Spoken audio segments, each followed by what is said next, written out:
முக்கிய செய்தி மத்திய மேற்கு வங்கக்கடலில் நிலவும் ஆழ்ந்த காற்றழுத்த தாழ்வு பகுதி காற்றழுத்த தாழ்வு மண்டலமாக வலுப்பெறும் என வானிலை ஆய்வு மையம் தெரிவித்துள்ளது.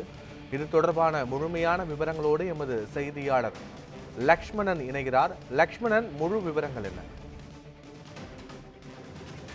கண்டிப்பாக பத்மநாபன், இந்த மேற்கு வங்கக்கடலில் உருவாகி இருக்கக்கூடிய புதிய காற்றழுத்த தாழ்வு பகுதியானது தற்பொழுது புதிய காற்று தாழ்வு பகுதியாக உருவாவதற்கான வாய்ப்புகள் இருப்பதாகவும் தற்போது இந்திய வானிலை ஆய்வு மையமானது தகவல் தெரிவிக்கப்பட்டிருக்கிறது. அதன் தொடர்ச்சியாக பார்த்தோம் என்றால் கடந்த 2 நாட்களுக்கு முன்பாக தெற்கு தமிழக கடலோர பகுதிகளில் குறிப்பாக இந்த வங்கக்கடலில் தான் இந்த புதிய காற்றழுத்த தாழ்வு பகுதியானது உருவானது.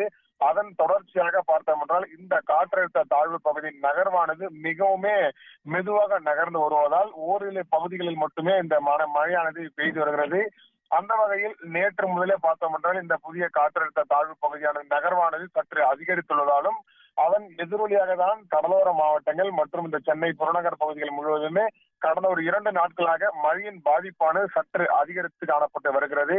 அதன் தொடர்ச்சியாக பார்த்தோம் என்றால் இந்த மத்திய மேற்கு மற்றும் அதனை ஒட்டி தென்மேற்கு வங்கக்கடலில் நிலவும் இந்த புதிய காற்றழுத்த தாழ்வு பகுதியானது அடுத்த 12 மணி நேரத்தில் ஆழ்ந்த காற்றழுத்த தாழ்வு பகுதியாக மாறுவதற்கான வாய்ப்புகள் இருப்பதாகவும் மத்திய மேற்கு வங்கக்கடல் பகுதிகளில் இந்த புதிய காற்றழுத்த தாழ்வு மண்டலாக வலுப்பெறுவதற்கான வாய்ப்புகள் இருப்பதாக தற்பொழுது அதனை கணித்துள்ளதாகவும் இந்திய வானிலை ஆய்வு மையமானது தற்போது அவர்கள் தகவலை தெரிவிக்கப்பட்டிருக்கிறது.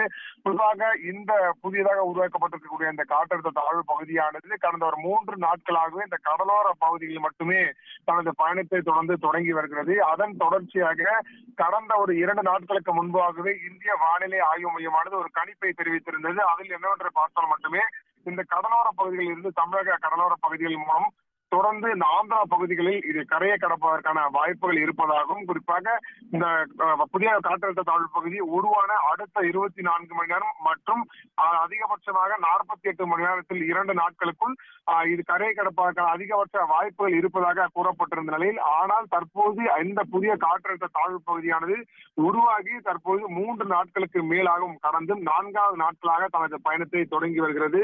அதன் எதிரொலியாக தான் பார்த்தோம் என்றால் அடுத்த 24 மணி நேரத்தில் ஆழ்ந்த காற்றழுத்த தாழ்வு பகுதியாக உருவாகி மேலும் புயலாக வலுப்பெறுவதற்கான வாய்ப்புகள் இருப்பதாகவும் தற்போது அவருடைய தரப்பில் தகவல் தெரிவிக்கப்பட்டிருக்கிறது. குறிப்பாக இந்த வடகிழக்கு பருவமழை தொடங்கி பெஞ்சன் புயல் மேலும் இந்த புதிய காற்றழுத்த தாழ்வு பகுதியானது இது 3 விட்டு 4வது புதிய காற்றழுத்த தாழ்வு பகுதியாக உருவாகி இருக்கிறது என்பதும் குறிப்பிடத்தக்கது.